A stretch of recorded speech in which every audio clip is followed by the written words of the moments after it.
Our standing dumbbell shoulder presses, or sometimes simply referred to as our dumbbell shoulder presses or our normal shoulder presses, are going to be in that standing position, so opposed to kind of a seated shoulder press where we are sitting down on a bench or a chair or down on the floor.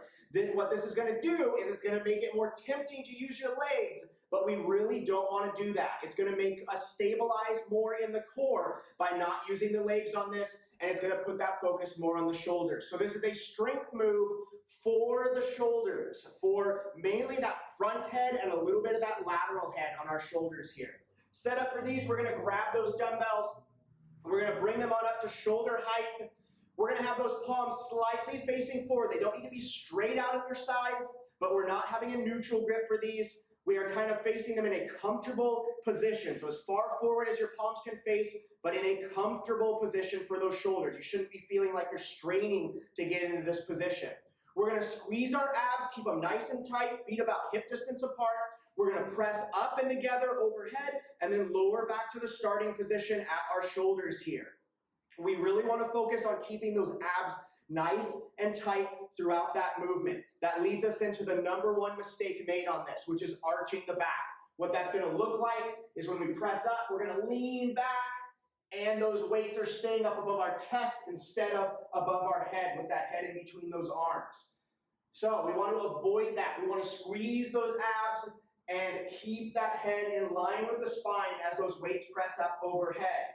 What you can do on this movement, if you're having trouble with that, 1, really focus on squeezing the core, but #2, you can take a staggered stance. So if you feel more comfortable in a staggered stance, that's to where 1 foot's back, 1 foot is forward. You can use this same stance for this movement. Sometimes it provides a little extra stability here. So try it out. If you feel more comfortable with it, you're welcome to use that staggered stance for this movement. The other major mistake made on this one is turning it into a push press, which if you've done these before, that's where we do a quarter squat and driving those weights up overhead with the legs. That is not what we're doing in this movement. We're taking the legs out of it. We're instead focusing all of that strength onto the shoulders. So no bending with the legs.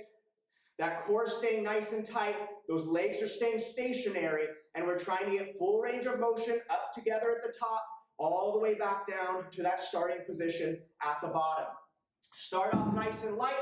If you feel your legs kind of wanting to help, you don't need to be going up in weight until you're able to get through that whole set while keeping that core tight, no arch in the back, and not being tempted with those legs. Once you're able to do that and you're able to get full range of motion all the way up, all the way down, then start progressing up in weight to build up your strength in your shoulders.